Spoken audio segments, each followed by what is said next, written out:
Voilà, que le Seigneur soit béni. Je vais rentrer dans le partage. Alors, détendons-nous. Si vous avez besoin d'eau, prenez de l'eau, vous buvez. Nous allons continuer notre partage. La dernière fois, nous avions parlé du service de l'apôtre. Nous avions parlé du service du prophète. C'est ça, n'est-ce pas? Et nous avions parlé du service du docteur.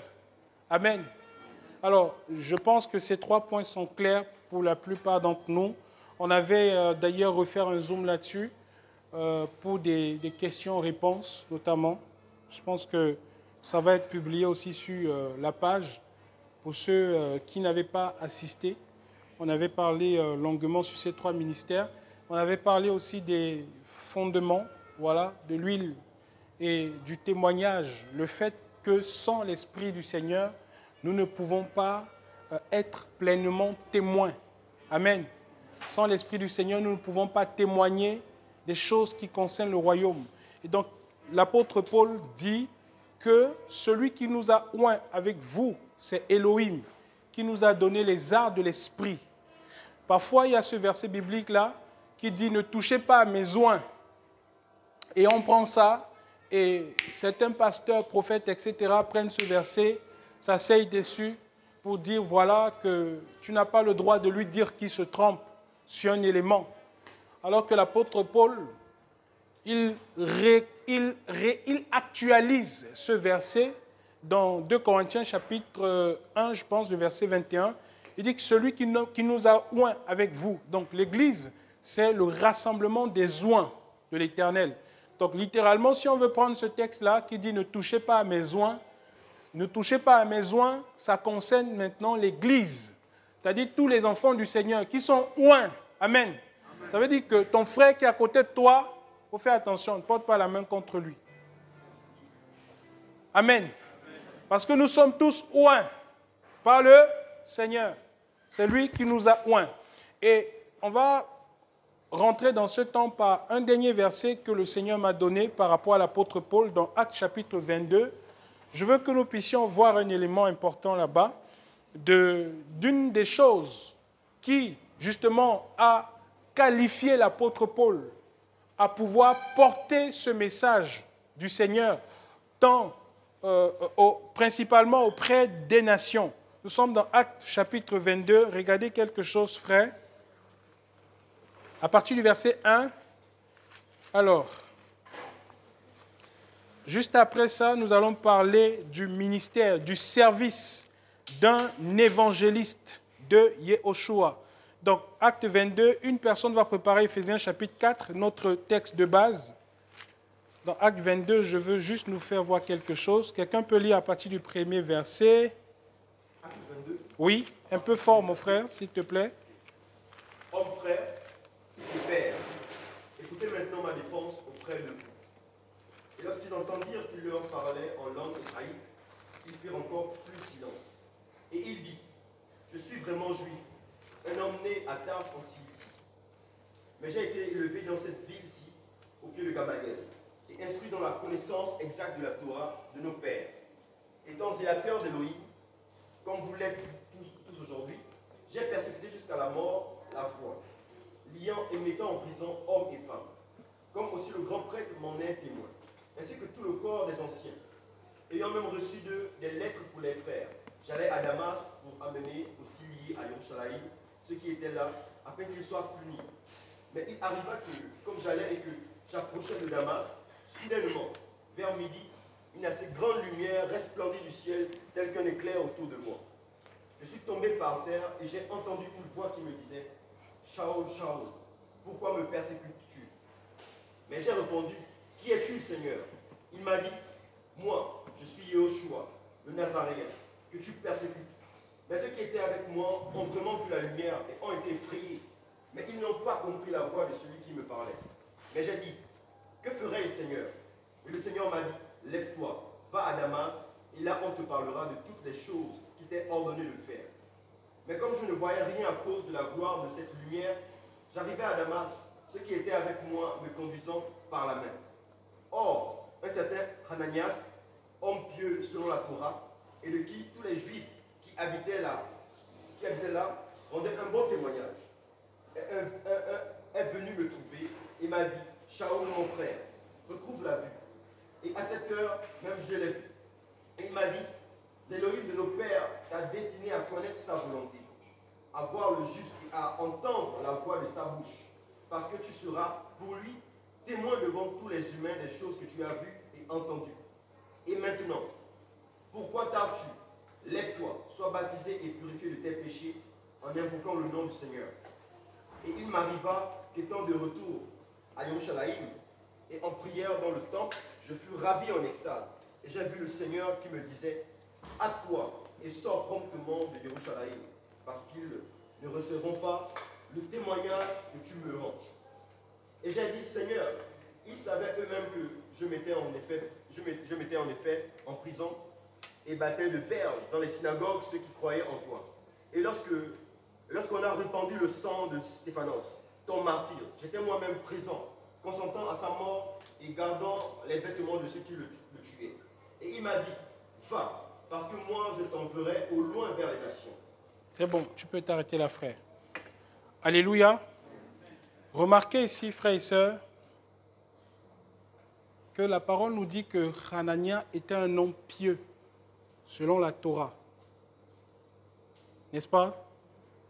La piété de Hanania était liée au respect, à la vie qu'il avait par rapport à la Torah. On est ensemble, frère? C'était certainement un homme qui craignait le Seigneur. La parole précise qu'il était un homme pieux par rapport à la Torah. Deuxième point, Hanania dit à Shaoul que le Seigneur va lui montrer les choses qu'il aura accomplies. Au verset 13, « Et il m'a dit, Shaoul, mon frère, recouvre la vue. Et à cette heure même, je l'ai vu, et il m'a dit, l'Élohim de nos pères t'a destiné à connaître sa volonté, à voir le juste et à entendre la voix de sa bouche, parce que tu seras pour lui témoin devant tous les humains des choses que tu as vues et entendues. Et maintenant, pourquoi t'as-tu? Lève-toi, sois baptisé et purifié de tes péchés en invoquant le nom du Seigneur. Il m'arriva qu'étant de retour à Jérusalem, en prière, donc Shaoul est en prière dans le temple à Jérusalem, et il est ravi dans une vision, comme transporté. Dans cette vision, il voit le... Amen. Dans cette vision, il voit le Seigneur. Et il entend c'est-à-dire qu'il a vu et il a entendu le Seigneur lui parler afin qu'il soit témoin de ce qu'il a vu et de ce qu'il a entendu et qu'il puisse à nouveau, à son tour, témoigner de ce qu'il a vu et entendu.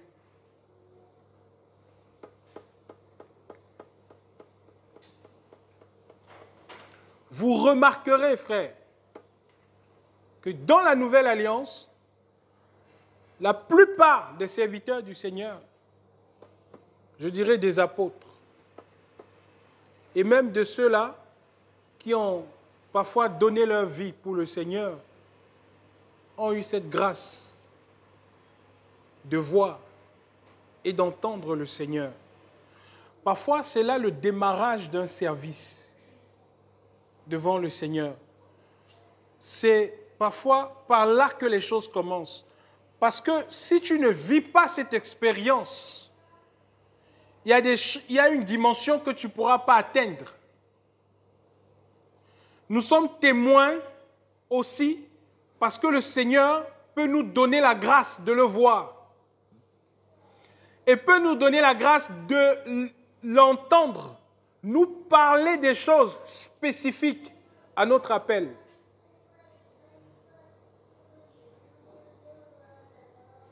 Souvenez-vous, Stéphanos,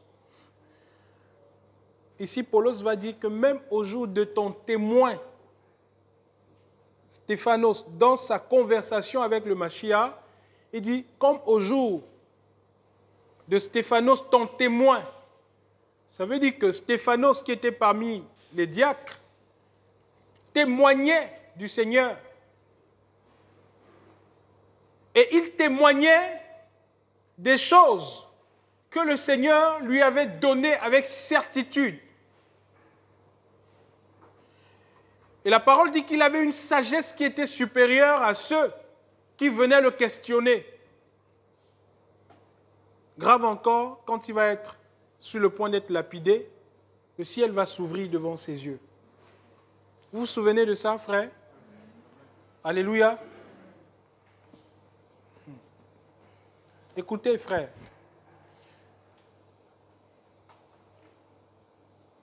Ce n'est pas la foi que nous croyons qu'Élohim a envoyé son fils, Yeshua, mourir à la croix pour nous donner la vie. Et ce n'est pas la foi que nous marchons en lui, ce n'est pas la foi que nous progressions dans ces choses. Ok. C'est aussi par la foi que nous servons le Seigneur. Ok.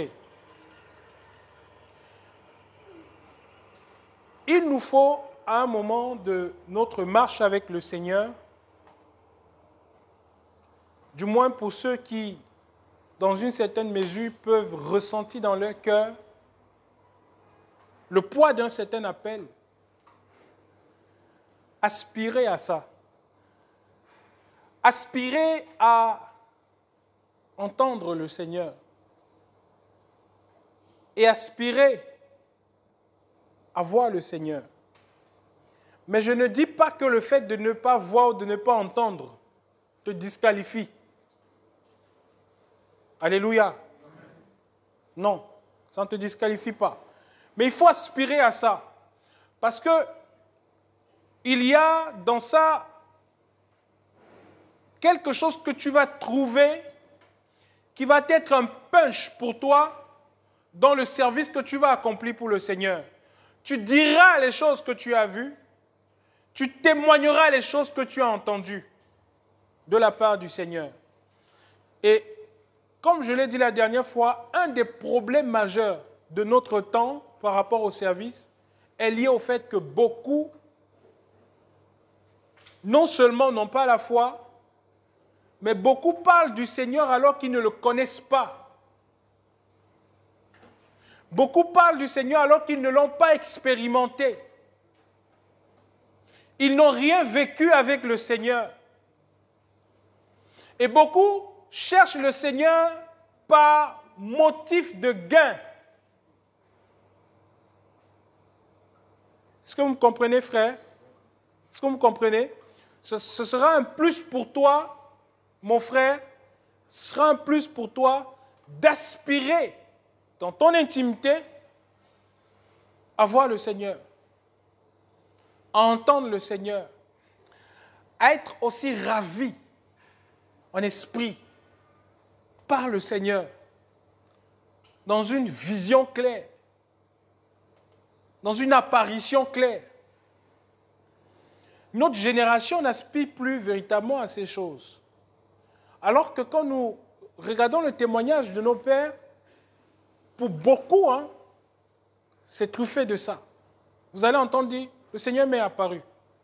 Vous allez entendre dire, j'ai été ravi en esprit par le Seigneur. Vous allez entendre dire, j'ai eu une vision du Seigneur. Vous allez entendre dire, j'ai été transporté devant le trône du Père. Nous devons aspirer à ces choses. Il dit, chercher les choses d'en haut. Chercher les choses d'en haut, c'est aspirer aux choses d'en haut, au trône, à la grâce.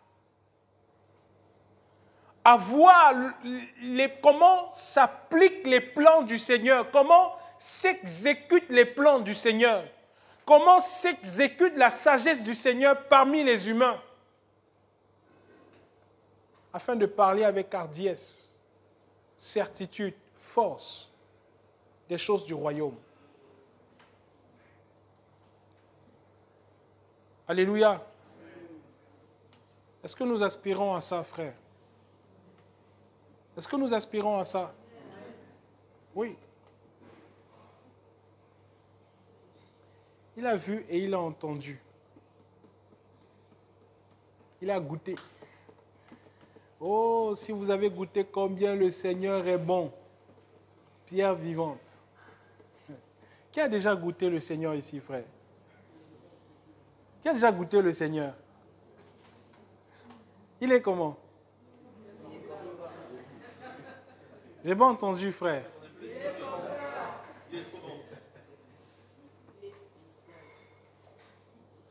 Vous voyez, ce qui est paradoxal, c'est justement ça.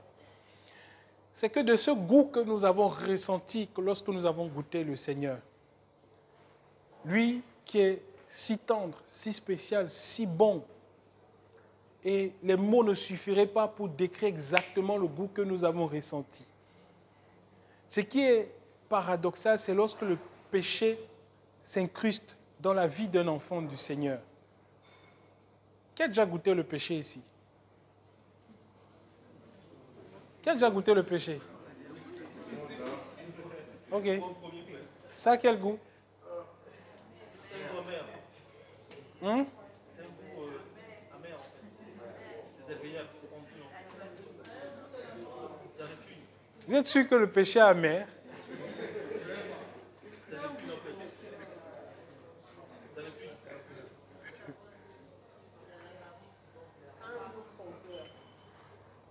Alléluia. Alléluia. C'est vous qui avez répondu. Hein. Parlons donc de l'évangéliste. On va voir avec lui si le péché est amer ou pas. Alors, le ministère d'évangéliste. Le cas exact que nous avons dans la parole d'évangéliste, c'est celui de Philippe. Nous sommes dans Actes chapitre 6. Oui. Avant ça, nous avons, si on essaie de remonter un peu plus haut, parce que Philippe, il commence son service, il commence son ministère en tant que diacre, avant plus tard de pouvoir exercer le service comme évangéliste. Mais le fait est que dans Éphésiens chapitre 4, j'ai demandé qu'on ouvre ça au verset 11. Regardez ce que la parole dit. Tu peux lire, mon frère, si tu as la page. Regarde. Qu'est-ce qu'il dit? Uh-huh. Et lui-même a donné en effet les apôtres, Mm-hmm. et les prophètes, Mm-hmm. et les évangélistes, Mm-hmm. et les pasteurs et les docteurs. Mm-hmm. L'équipement des saints, Lui-même a donné en effet, qui? Les apôtres. les apôtres, 2. les prophètes, Les prophètes, les évangélistes, les évangélistes, les pasteurs les docteurs. et les docteurs. Donc, il termine par pasteur et docteur. D'accord. Mais après avoir cité apôtre, prophète, il cite évangéliste. Très bien. Donc, l'évangéliste, c'est qui? Très souvent, on a pensé que l'évangéliste, c'est celui-là qui fait quoi? Il fait quoi? Il évangélise. C'est quoi évangéliser?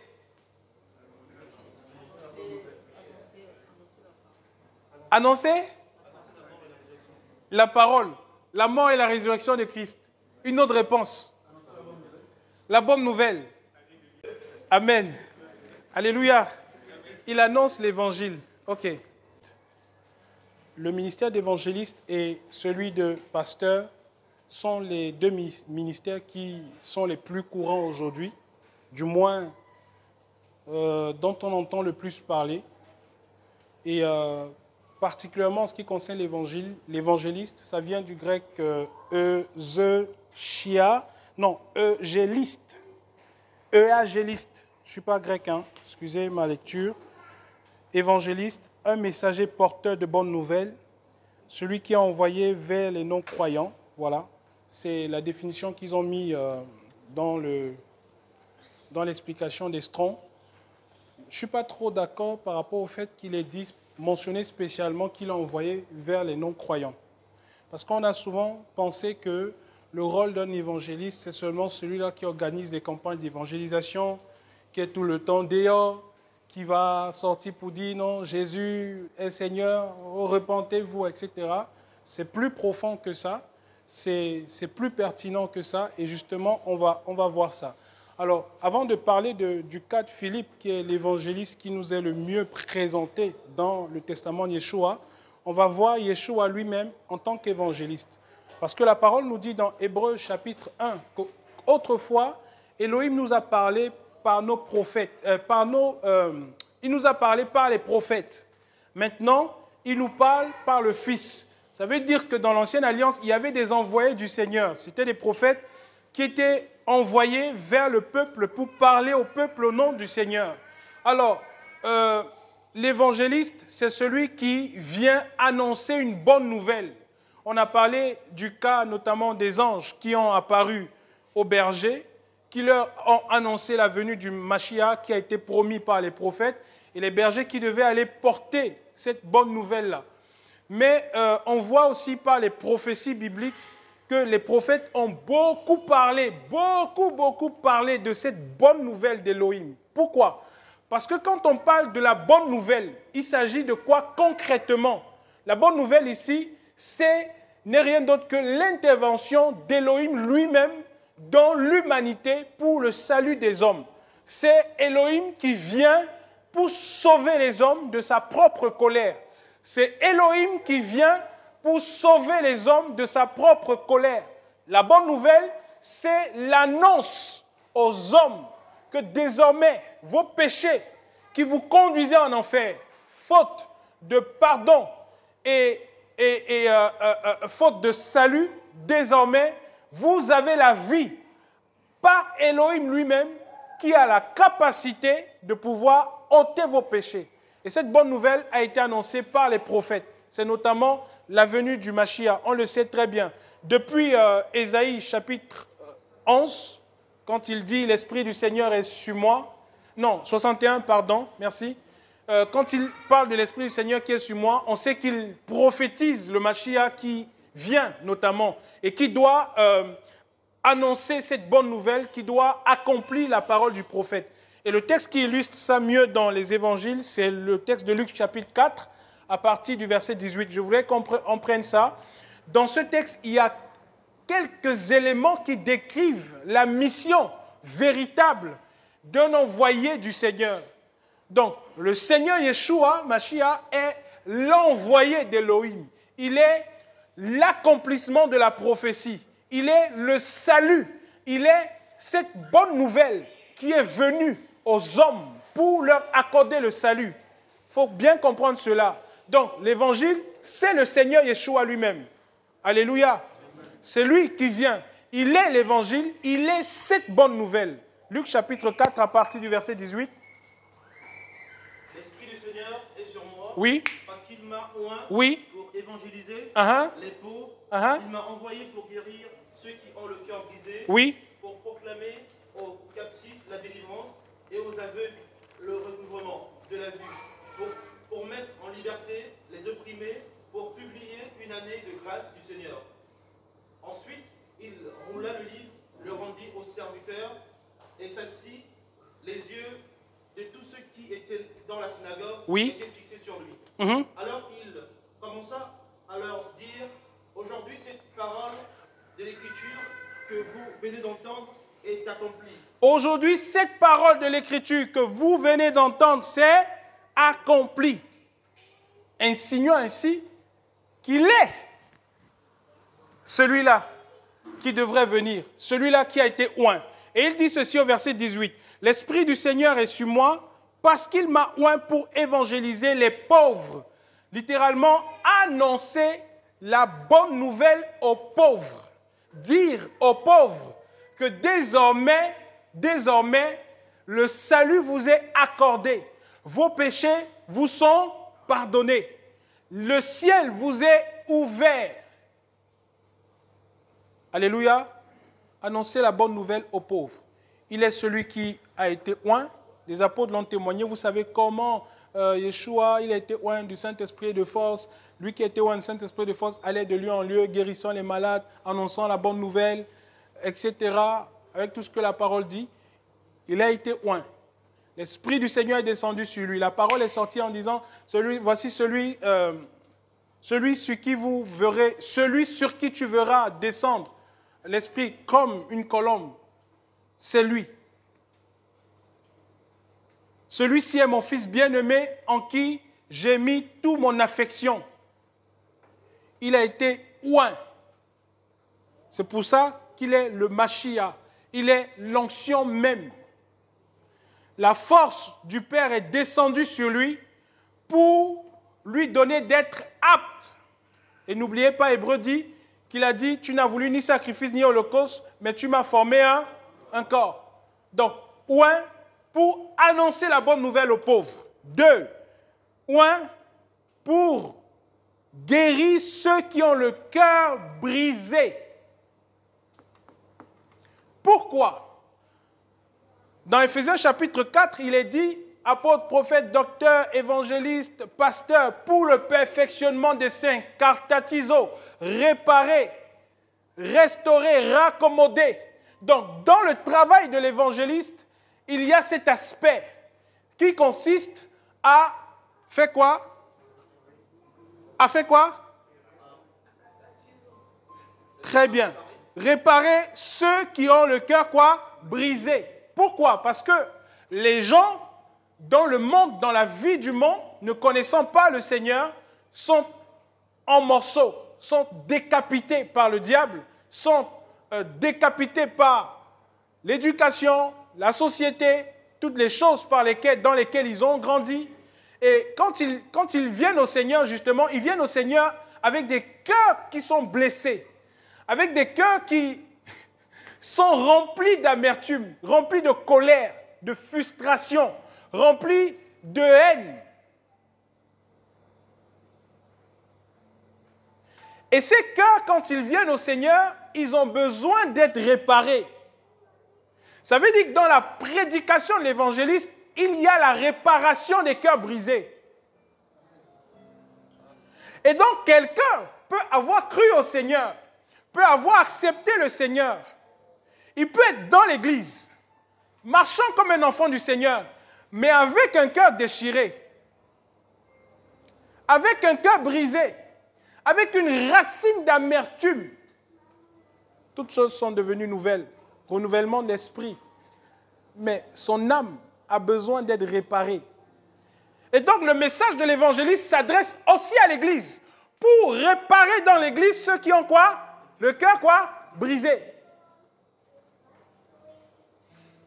Et c'est pourquoi quand un évangéliste parle de la part du Seigneur, quand il annonce la bonne nouvelle, dans la bonne nouvelle qu'il annonce, il y a une réparation qui se fait. Vous savez, frères, beaucoup de nos cœurs, l'état de notre cœur, en réalité, beaucoup ne connaissent pas l'état de leur cœur. Beaucoup ne maîtrisent pas les choses qui sont dans leur cœur. Regardez par exemple, cette semaine, j'échangeais avec mon épouse sur les questions de développement personnel et on s'est rendu compte que comment, par exemple, le coaching et le développement personnel est né dans l'Église. Comment? Parce qu'à la base, les premiers à avoir prêché le développement personnel, ce sont les enfants du Seigneur. Ce sont les pasteurs. On va dire ça comme ça. Ce sont les prédicateurs dans l'Église qui sont les premiers à avoir prêché le développement personnel. Pourquoi? Parce que ce sont des gens qui se sont assis, qui ont essayé d'étudier l'homme et ses comportements. Par exemple, tu as quelqu'un qui tout le temps va en retard au travail. Tous les matins, tu es en retard au travail. Tu es chrétien, tu es dans le Seigneur, mais c'est toi qui es en retard au travail. Ok, ils ont dit non. S'il est en retard, c'est qu'il y a quelque chose qui ne marche pas dans son système. Il y a une habitude, une attitude là qu'il a cultivée, qui est restée. Quelque chose une chose avec laquelle il a grandi. Peut-être que son père était habitué à aller au travail en retard. Peut-être que sa mère faisait toujours le repas de la famille en retard. il a vécu dans ça, il a capté ça, il a grandi avec, et il devient un grand retardataire.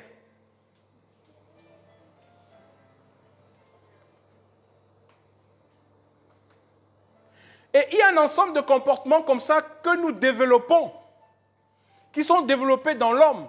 Par exemple, un autre exemple, tu vois quelqu'un qui est là, mais c'est un grand dormeur.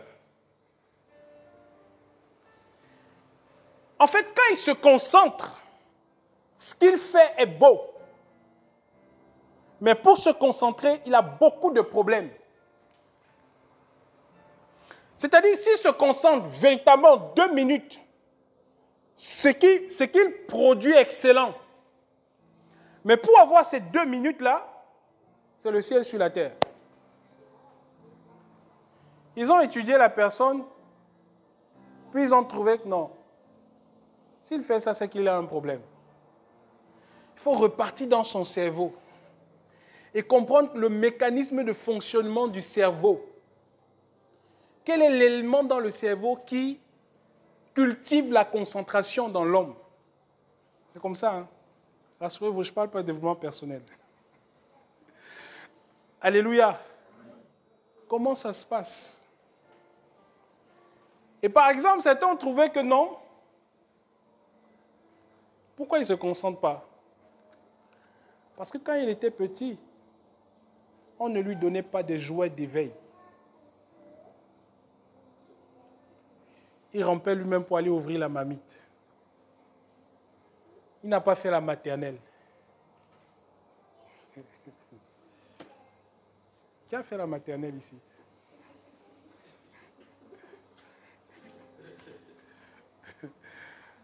Amen. Ouais, c'est important. Hein?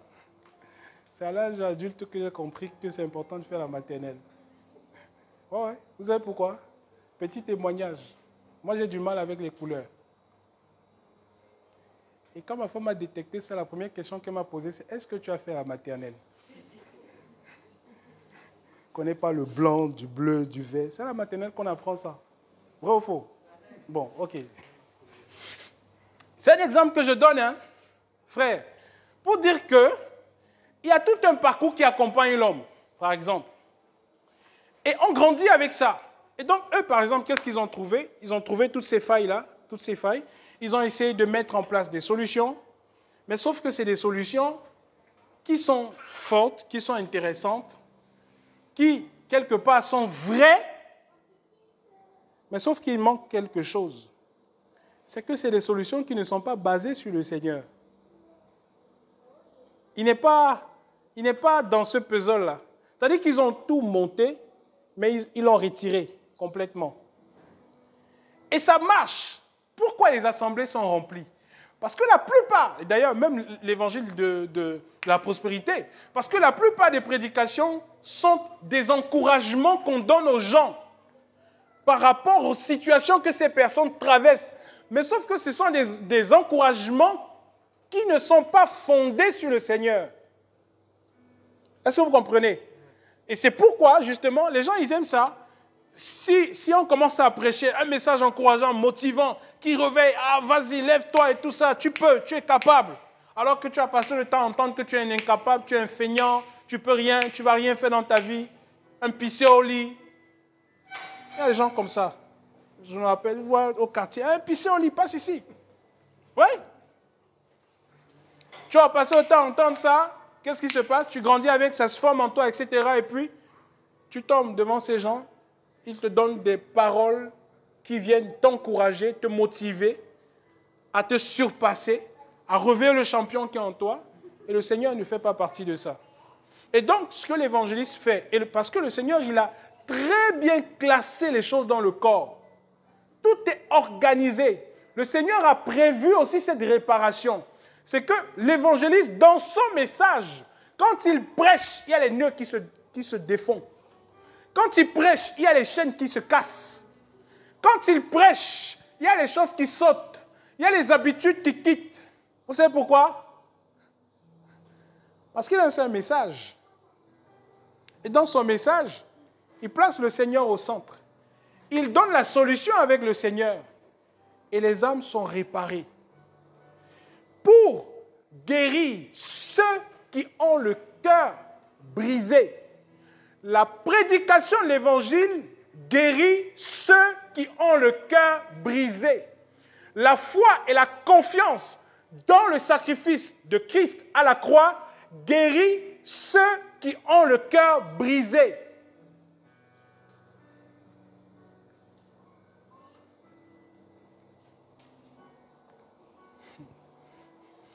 C'est pour ça, exemple, frère, c'est important dans l'église d'avoir des évangélistes. Qui est d'accord avec moi? Oui, c'est important. Le message de l'apôtre, ce n'est pas le message de l'évangéliste. Le message du pasteur, ce n'est pas le message de l'évangéliste. C'est important. Parce que lui, quand il ouvre sa bouche, il m'a ouin, pour annoncer une bonne nouvelle, pour guérir ceux qui ont le cœur brisé. Quand il ouvre sa bouche pour parler, il s'adresse à l'âme. Son message transperce l'âme de l'homme. Il dit que la parole du Seigneur, ce n'est pas jointure et moelle. C'est aussi la prédication de l'évangéliste. Pour atteindre les coins profonds du cœur de l'homme qui ont besoin d'être guéris en vue de la réparation des âmes.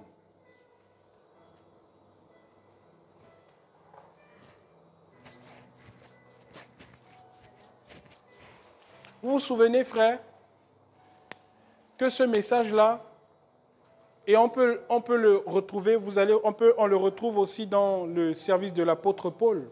Paul, par exemple, est un apôtre dans lequel on voit pratiquement s'exercer son apostolat. On le voit parfois agir comme un prophète. On le voit dans sa carrure de docteur. On le voit aussi opérer comme un évangéliste.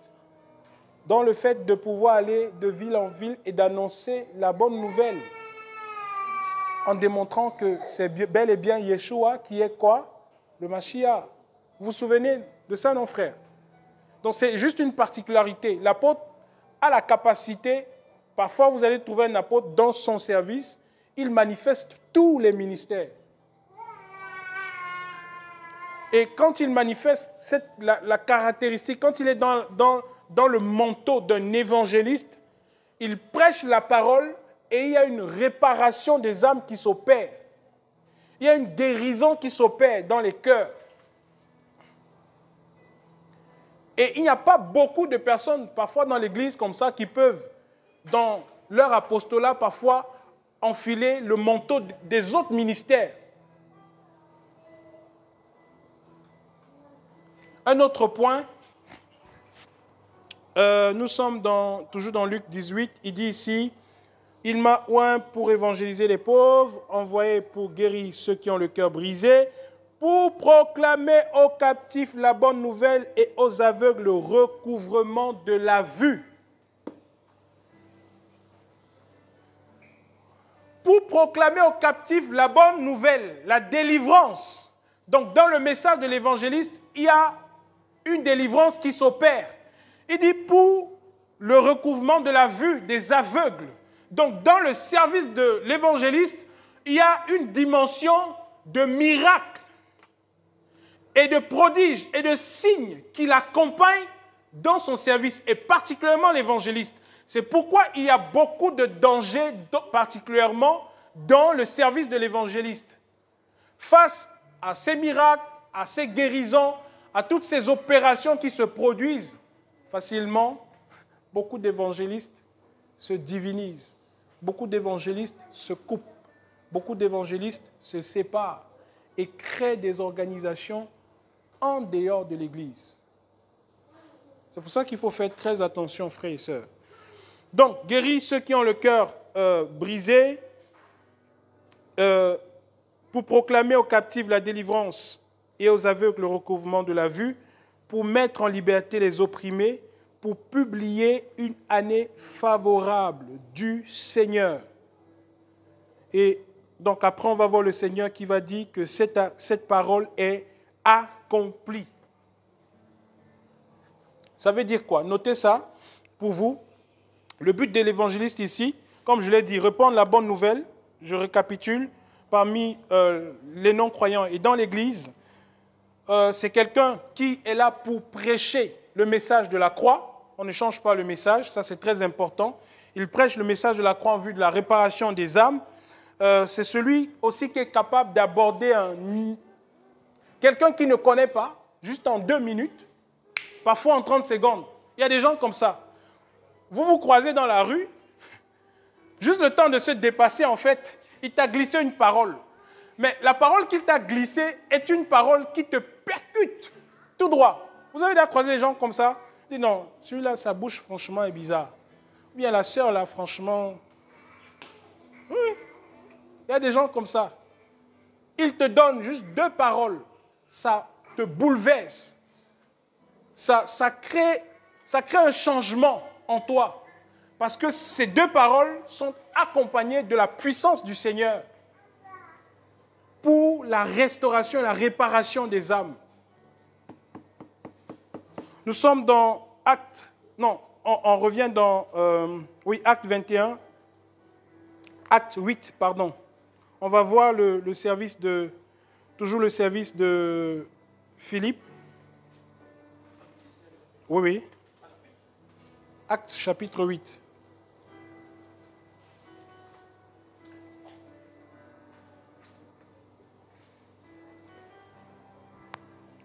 Tu peux lire à partir du 1er verset, frère. Or, Saul consentait à la mort d'Étienne, et en ce temps-là, il y eut une grande persécution contre l'église de Jérusalem.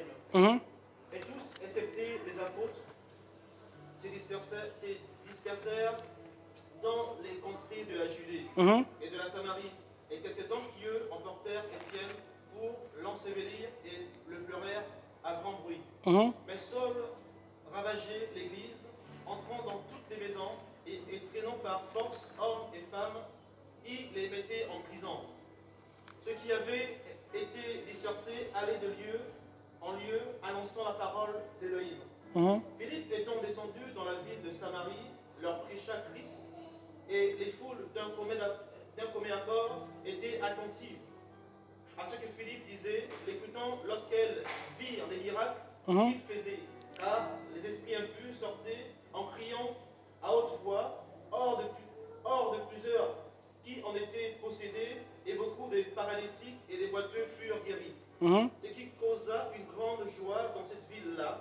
Or, il y avait auparavant dans la ville un homme nommé Simon, qui exerçait l'art d'enchanteur et ensorcelait le peuple de Samarie, se faisant passer pour un grand personnage. Tous, depuis le plus petit jusqu'au plus grand, étaient attachés à lui et disaient, celui-ci est la grande puissance de Dieu. Et ils étaient attachés à lui parce que depuis longtemps, il les avait éblouis par sa magie. Mais quand ils eurent cru ce que Philippe leur annonçait concernant l'évangile du royaume de Dieu et non de Yeshua, tant les hommes que les femmes furent baptisés, et Simon lui-même crut aussi, et après avoir été baptisé, il ne quittait plus Philippe. Et il était dans l'étonnement en voyant les prodiges et les grands miracles qui se faisaient. Tu peux t'arrêter là. Regardez, frère. Philippe annonce la parole dans la Samarie. Il y a une grande foule qui écoute la parole et qui reçoit le Seigneur. Une grande foule qui vient au Seigneur. Mais il y a quelque chose qui se passe, c'est que cette foule, avant d'arriver au Seigneur, était attachée à Simon, le magicien, n'est-ce pas? Ils étaient attachés à lui. Et Simon va recevoir la parole et il va croire. Et quand Simon va croire, qu'est-ce qu'il va faire? Il va s'attacher à qui? Philippe. Remarquez bien. Simon, dans son cœur, n'avait pas un véritable attachement au Seigneur. L'évangéliste, qu'est-ce qu'il fait? Il annonce la parole, la bonne nouvelle. Et quand le cœur croit et veut se baptiser, il le baptise. Mais le problème, c'est que le danger, parfois, c'est de baptiser en fait des gens qui n'ont pas le cœur converti, qui n'ont pas le cœur qui se tourne au Seigneur. Parce que des âmes avant d'arriver au Seigneur viennent de quelque part. Et beaucoup d'âmes avant d'arriver au Seigneur sont enracinées dans des pratiques humaines, charnelles, sont enracinées dans des blessures émotionnelles, amoureuses, sentimentales. Regardez, frère, tu prêches la parole à une femme qui vient d'être blessée sentimentalement, tu lui annonces la parole, elle va croire. Si après ça, tu continues de l'entretenir, tu as de grands risques qu'elle tombe amoureuse de toi. Et tu vas croire qu'elle est convertie. Et pourtant, elle n'est pas convertie. Et très souvent, c'est arrivé dans l'église. De jeunes évangélistes qui sont tombés amoureux des sœurs à qui ils ont annoncé la parole, qui n'étaient pas converties. Et parfois, c'était des femmes qui sortaient simplement des blessures émotionnelles. Et ces gens se sont mariés et après ont éprouvé de profonds regrets. Simon n'était pas converti. Il s'est attaché à Philippe comme la foule était attachée à lui. Ça veut dire qu'il avait été habitué à l'élévation, à l'adulation, à l'adoration, à la magnificence. Il a reproduit le même schéma vis-à-vis de Philippe. Et c'est aussi ça ce qui se passe dans les églises. Des gens qui, en fait, dans le monde, elle était tellement attachée à son petit copain que comme on lui a dit de laisser son petit copain, elle est rentrée dans l'église. Il y a un frère là dans l'église qui prêche bien derrière qui elle va finalement s'attacher. Je parle des frères comme des sœurs. Hein. Alors que le cœur n'est pas converti. Si vous regardez l'expression s'attacher ici, vous allez voir, c'est quoi? Adhérer à quelqu'un, être son adhérent, être dévoué ou constant à une cause. C'est-à-dire, il te prêche l'évangile, mais toi, tu adhères à lui. C'est différent, hein? Tu n'adhères pas à l'évangile qu'il te prêche, mais tu adhères à la personne.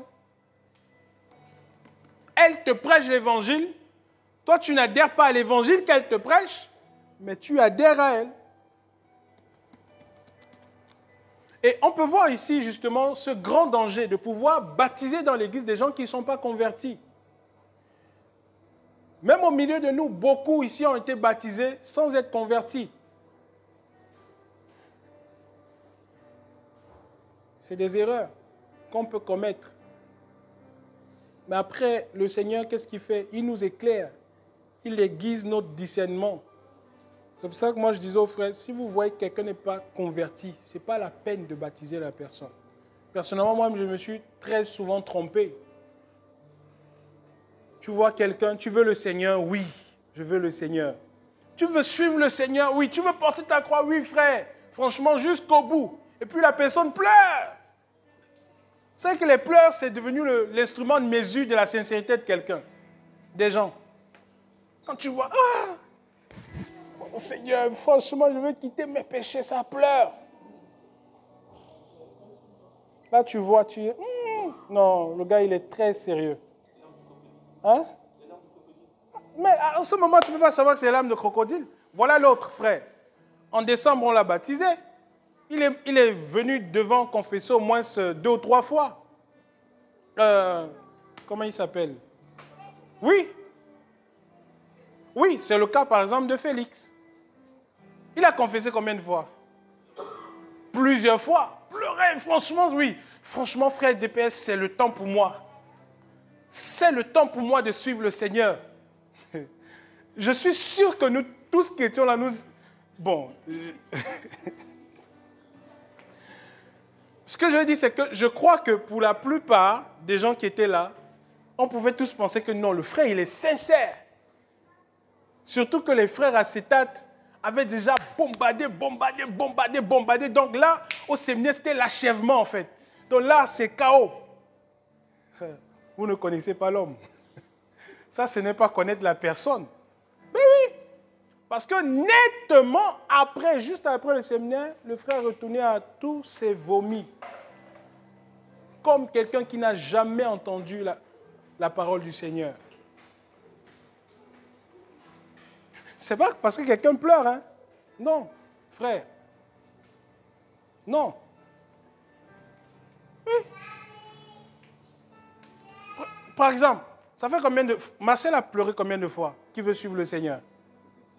Ça fait combien de jours que vous cherchez à le joindre? Il a bloqué tout le monde. Vous l'avez eu finalement. Voilà. Plusieurs jours. Non, il ne répond pas. Ah. Mais un jour, la personne est venue, dit qu'elle veut suivre le Seigneur. Et très souvent, c'est ce qui se passe dans l'église. C'est que nous recevons des gens qui... Parce que la personne, franchement, est sortie le matin d'un cauchemar. En fait, dans le cauchemar, il a vu que sa tête était dans l'eau, ses pieds étaient dehors. Et puis, il s'est relevé le matin, il a dit, non, alors si je ne viens pas au Seigneur, ma part est finie. Donc, il arrive en assemblée, tac, prédication. Ah, c'est le frère Dieu prend soin qui parle. Ah, frère, je veux donner ma vie au Seigneur. Ah, on a chanté les cantiques, ça l'a touché, oui. Et ce qui se passe, c'est que l'église regarde, on voit le frère dans ses émotions, dans tout son cœur. Oui, vraiment, c'est le moment. Tu veux suivre le Seigneur? Oui, je veux suivre le Seigneur, je veux me donner au Seigneur. Et en ce moment, on est tous sûrs que si la trompette sonne là, après qu'il se soit baptisé, il part. Mais ce qui est dans son cœur, là, le cœur. Dis avec moi le cœur. Frère, sœur. C'est pour ça que le perfectionnement, c'est un processus de toute la marche dans le Seigneur. Tant que le cœur n'est pas converti, rien ne se produise. Et dans l'Église, frère, il est important que nous puissions insister, par exemple, sur le fait que les gens soient remplis de l'Esprit du Seigneur. Parce que la présence de l'Esprit du Seigneur, c'est le témoignage du Seigneur que la personne est convertie. Il dit quoi? C'est lui qui vous baptisera du Saint-Esprit et de... Oui, c'est très important. Parfois, on peut nous-mêmes discerner que tu vois une personne après s'être baptisée, c'est-à-dire telle que la personne est, il n'y a aucun signe de la présence de l'Esprit du Seigneur dans sa vie. C'est-à-dire qu'il s'est baptisé, il a accepté le Seigneur, mais tel que tu le vois marcher, vivre, il n'y a rien, aucun signe qui prouve que non, celui-ci, franchement, même si on dit que voilà, c'est l'Esprit du Seigneur, c'est niveau par niveau, non, mais celui-ci, même pas une goutte. Sinon, comment comprendre que quelqu'un, juste après avoir accepté le Seigneur, et parfois le même jour et le même soir, retourne aux choses qu'il a prétendu vomir?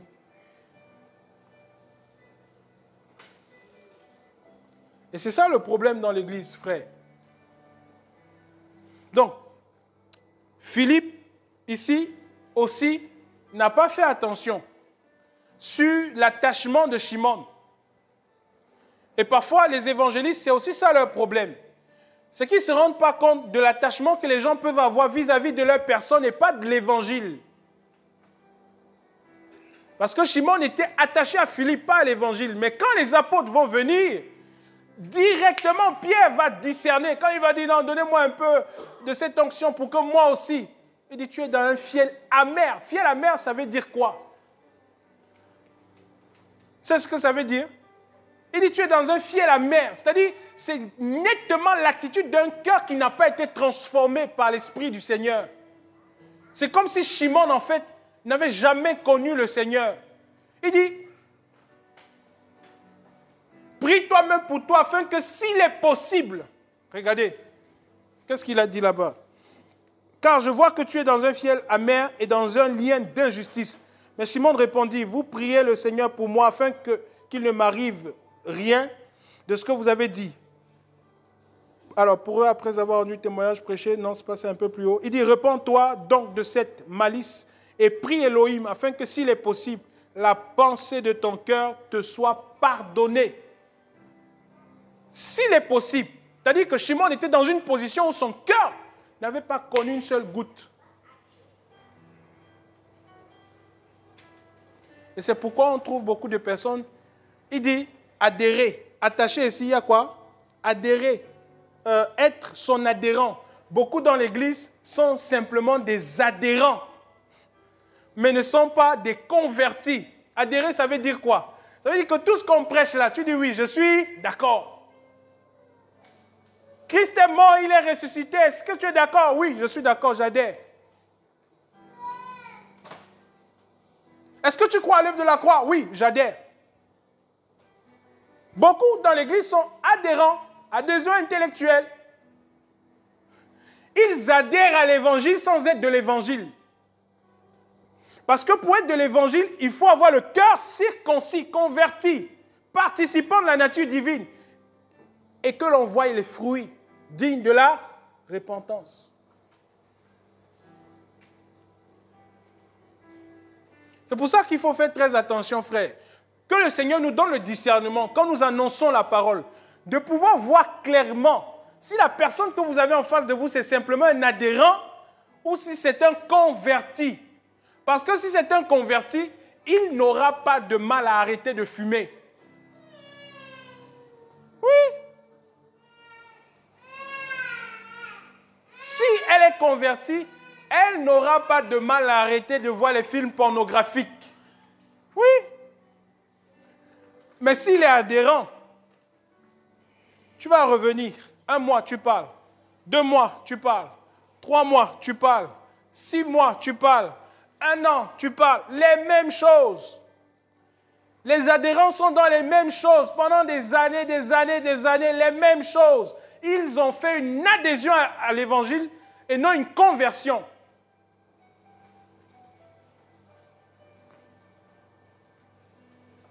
Et c'est ça qu'il faut corriger dans l'église. Il dit que si vous m'aimez, vous faites quoi? Gardez mes commandements. Si vous m'aimez, vous faites quoi? Gardez mes... La meilleure façon, la meilleure manière de démontrer notre amour et notre conversion dans le Seigneur, c'est de pratiquer sa parole. Tant qu'il n'y a pas la pratique de la parole, la vue de l'esprit, on reste dans une adhésion. Tant qu'il n'y a pas le recul face au péché, la fuite, la haine du péché, on reste dans une adhésion.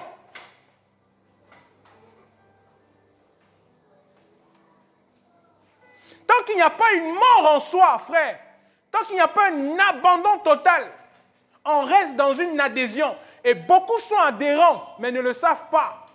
Et c'est pourquoi dans le message de l'évangéliste, il fait clairement la différence entre l'adhésion et la conversion.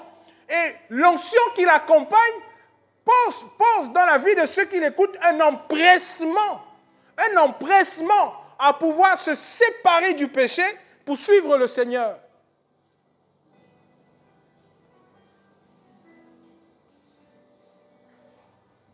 C'est pourquoi, frère, si vous examinez votre vie, là maintenant je m'adresse à vous directement, vous allez voir qu'il y a beaucoup d'éléments dans votre relation avec le Seigneur.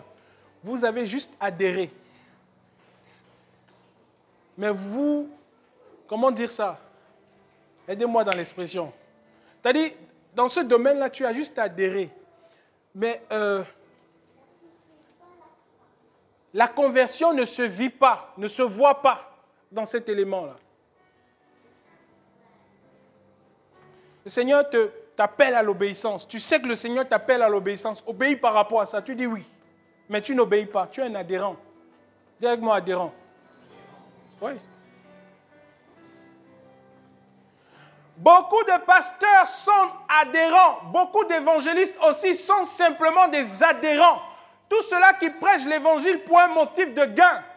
Tous ceux-là qui marchent en ennemis de la croix, qui ont pour Dieu le ventre, sont des adhérents. Ce sont des gens qui s'attachent au lait que produit l'évangile, mais qui n'aiment pas la source. Vous savez que Paul parle de ça, non, frère? Il parle de ça. Il s'attache à ce que ça produit, mais il réunit ce qui en fait la force. Ce sont des adhérents, comme Shimon. Et les Shimon sont remplis dans l'église. C'est pour ça qu'il dit, Pierre dit, afin que s'il est possible, ton péché te soit pardonné. C'est-à-dire, c'est clairement, attendez, je vais dire ce mot-là, je me retiens depuis. C'est clairement l'attitude d'un cœur qui n'est pas converti. C'est clairement l'attitude d'un cœur qui n'a pas connu le Seigneur. Il dit, tu es dans un fiel amer.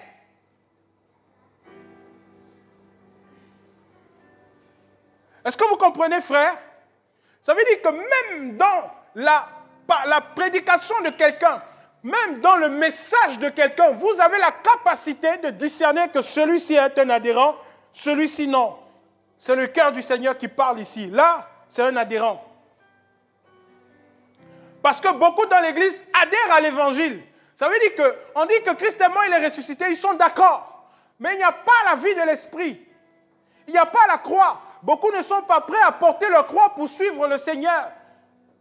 Et c'est pourquoi les âmes, les brebis du Seigneur sont de plus en plus poussées à se jeter dans les mains des faux bergers. Parce qu'il n'y a plus de réparateurs dans l'Église. Les vrais évangélistes, ceux-là qui sont mandatés par le Seigneur pour la réparation, ils sont peu, frères.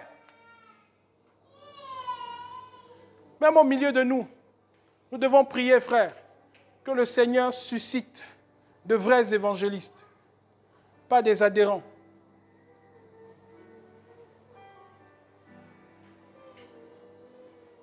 Alléluia. Alléluia. Oui, la foule adhérait à Philippe.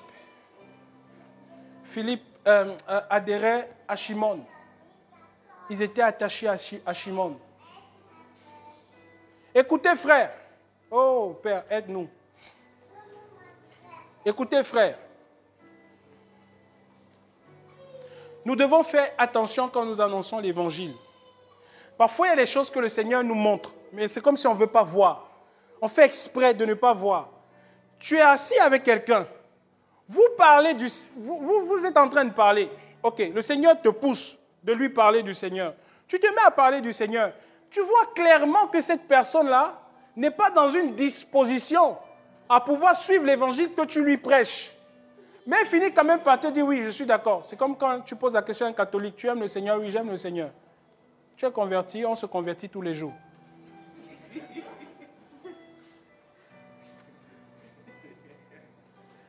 C'est des adhérents. Frère, il y a des choses que quand nous voyons, n'ayons pas peur. N'ayons pas peur de dire que mon frère, ma soeur, tu n'es pas quoi? Converti. C'est pour ça que l'Église aujourd'hui est remplie de beaucoup d'inconvertis qui s'asseyent, qui chantent, quand on parle des danses bizarres, par exemple, le frère de l'autre côté a fait l'émission sur les danses bizarres et tout ça, j'ai vu le titre. Et puis, en réfléchissant là-dessus, au finish, je me suis dit, s'il y a même ces choses dans l'Église, c'est des choses qui viennent des inconvertis. Parce que la présence des inconvertis dans l'Église amène du feu étranger. Oui. Vous êtes là, vous allez voir quelqu'un, vous pensez qu'il est converti parce qu'il est au milieu de vous et c'est lui qui va vous introduire au milieu de vous un feu étranger. On loue le Seigneur, on loue normalement. Lui spécialement, c'est là où lui vient avec les danses du Ndombolo qui sont remplies dans son cœur. Bon, parce que c'est quelqu'un qui est tout le temps au milieu de vous, personne ne dit rien. Oui, frère. Vous savez, à un moment, je l'ai souvent dit, actuellement, les assemblées sont dans un état de putréfaction terrible. C'est-à-dire, c'est mort, ça sent, ça pue. Et ceux qui sont appelés aujourd'hui pour bons, grands maîtres, qui sont appréciés sur la place publique, sont des plus grands impudiques. Oui, frère, je vous assure. Beaucoup de ceux qui sont appréciés par le monde, par les chrétiens aujourd'hui, sont de puissants impudiques dans les coulisses. Que le Seigneur vous donne de voir l'état de l'Église. Je me disais, non mais, Seigneur, demande aux frères de temporiser un peu, mais bon, c'est... Écoutez, frère, c'est un mandat qui n'est pas donné à tout le monde. Est-ce que vous comprenez, frère? Ce n'est pas donné à tout le monde dans l'Église. Mais quand on a compris cette mission-là, je vous assure, vous le direz comme moi, Seigneur, 10 comme ça. Une autre personne dira même 20. Parce qu'il faut que le chauffard sonne et que les nations entendent et reviennent au Seigneur. Que les faux évangélistes qui ont rempli l'Église du Seigneur, qui au lieu de guérir les âmes, brisent les cœurs davantage, qu'ils se répandent.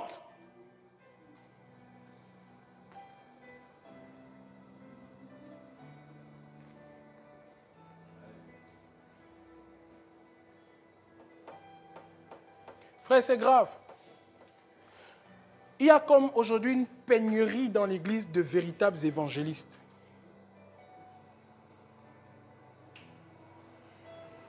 Des frères qui ont sur ce cœur-là le message de la croix. Qui sont des gagnants d'âme pour le Seigneur. Qui sont sur le terrain, souffrant la faim, la soif, la nudité. Vous savez, frère, je peux me tenir ici, je prêche la parole. C'est comme si je prends un petit filet et puis je jette juste là à côté de moi. La moisson que je peux avoir n'est rien comparé à ce qu'un évangéliste peut avoir. Parce qu'un évangéliste, c'est comme quelqu'un qui prend un grand bâton, qui se met sur l'eau et qui lance le filet. Et parce qu'il y a une grâce et une onction particulière qui l'accompagne, il ne fait pas beaucoup d'efforts. Juste sa parole et la prononciation du Seigneur transpercent les cœurs. Et les gens ressentent dans leur vie un empressement à venir au Seigneur. Regardez la ville. La parole dit que toute la ville, à la prédication de Philippe. Et Philippe prêchait quoi? La parole nous donne un extrait de ce que Philippe prêchait lorsqu'il était avec l'unique Éthiopien. Il dit, sais-tu ce que tu lis? Il dit, comment saurais-je si on ne me l'explique? Et Philippe va parler. Ce que Philippe va dire résume en gros le message de sa prédication. L'évangéliste, c'est celui qui ne fait pas des adhérents. C'est celui dont la prédication produit dans l'Église des conversions. Parce qu'il y a une onction, une grâce particulière qui l'accompagne.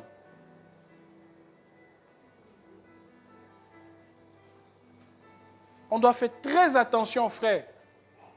Très, très attention.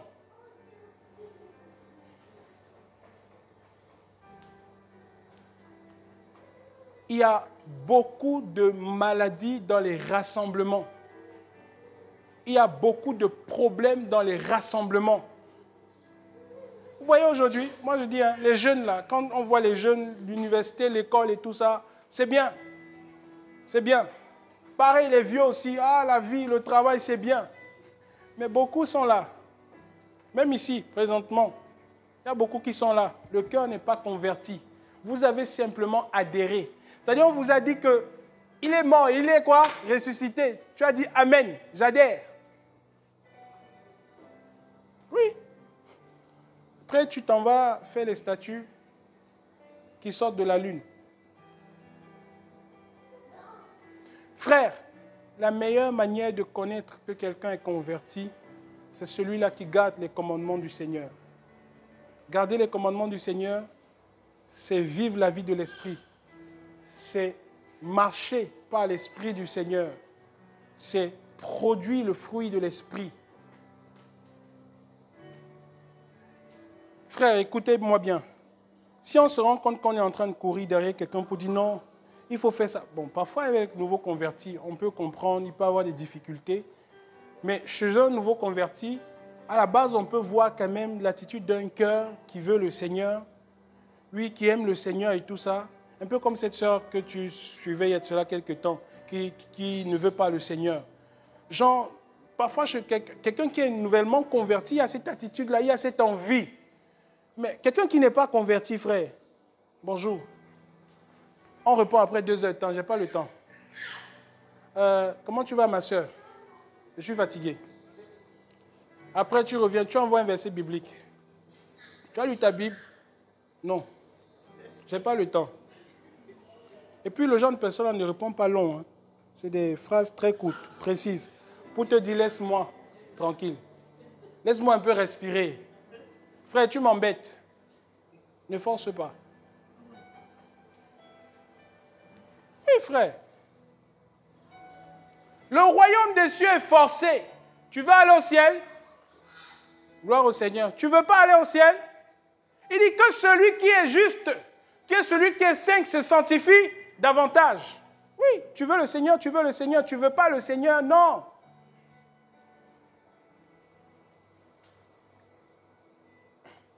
Avant, nos pères pouvaient... Je vois des évangélistes avant, gens qui couraient derrière des âmes.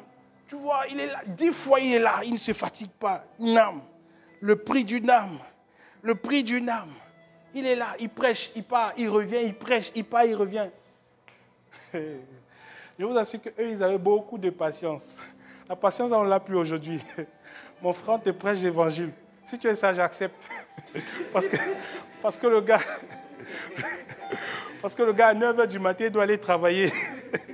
Si tu n'acceptes pas, hein, avant là, nos pères, le cœur, il remplit de patience. Aujourd'hui, là, non. C'est ça. C'est ça. Maintenant, justement, vous voyez ce que la sœur dit? Est-ce qu'on ne devrait pas prier pour que nos cœurs soient comme ça? Alors, là, avec cette question-là, on va directement tomber dans les problèmes que rencontre l'évangéliste et la raison pour laquelle aujourd'hui il n'y a plus assez d'évangélistes. Parce qu'il y a beaucoup d'évangélistes qui, à cause des problèmes dont je vais parler maintenant, finalement se sédentarisent. Parce qu'un évangéliste n'est pas fait pour rester sur place. Il n'est pas fait pour rester dans l'église locale. Il bouge, il va, il vient. Et quand il est dans l'église locale, il peut prêcher aussi la parole du Seigneur. Mais il est fait pour bouger. Et par rapport à certains problèmes que l'église rencontre, beaucoup d'évangélistes, justement, sont poussés à se sédentariser. Et on arrive justement là-dessus. Parlons de ça.